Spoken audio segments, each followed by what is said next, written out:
Kumpul mainan, kumpul kenangan. Saya Fendi dan selamat datang ke video SM Collector. Dan hari ini saya ada sedikit tugasan luar di Ipoh. So alang-alang sampai di Ipoh, saya pun book lah hotel untuk saya stay. Dan hotel yang saya book adalah 1969 Business Suite yang berdekatan di Ipoh Garden. Hotel ini betul-betul terletak bersebelahan dengan Aeon Cinta City.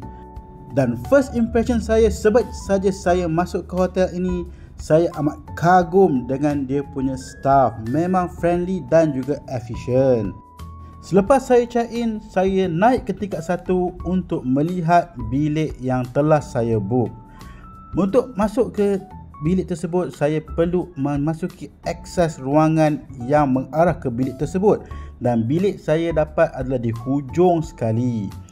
On the way saya hendak ke bilik, saya dapat lihat koridor yang mengarah ke bilik tersebut memang cantik dan design dia mengarah ke 1800s punya design, ala-ala klasik gitu. Memang best. Dia punya tiles pun agak unik dengan arrow design. Alright, dah sampai ke bilik kita. Mari kita lihat macam mana keadaan bilik kita.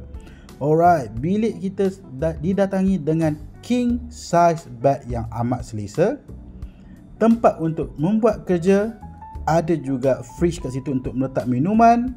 Dan juga toiletnya adalah agak simple dan minimalis, sesuai untuk single traveller ataupun yang datang dengan family. Alright, alang-alang tu marilah kita buka pack Monster Galaxy card yang jenis lama, iaitu pack Rumble 9x9. Gambar depan pack Rumble ni adalah Mas Mana. Cantik. Alright, macam biasa tagline kumpul, main dan gabung.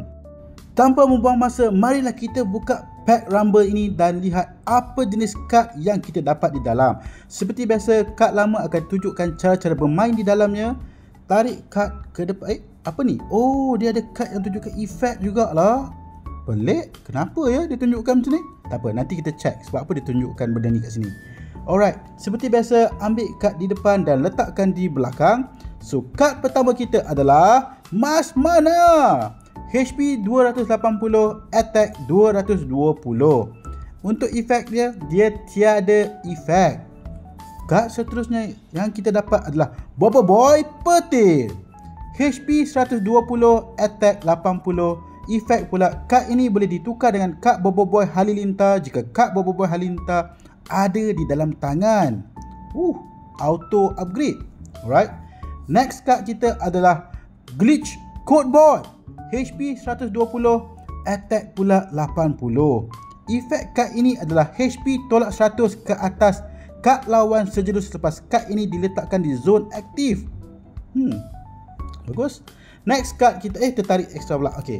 Next kad kita Bobo Boy Gempa. HP 240, attack 180. Efek dia pula, kad ini boleh ditukarkan dengan kad Bobo Boy Gentar jika kad Bobo Boy Gentar ada di dalam tangan. Kad seterusnya kita ada Fang. HP 200, attack 120. Untuk ni dia tiada efek. Dan kad terakhir kita adalah Rentaka Voltra. HP 340, attack 260. Okey, saya dah tahu dah kenapa efek dia tak nampak. Alright, efeknya patutnya attack tambah 40 jika kad Retaka berada di deck kalah. Pilihan 2, attack tambah 60 jika kad Cinnaboard berada di tangan. So kita kena shade kad ni untuk keluarkan efek dia.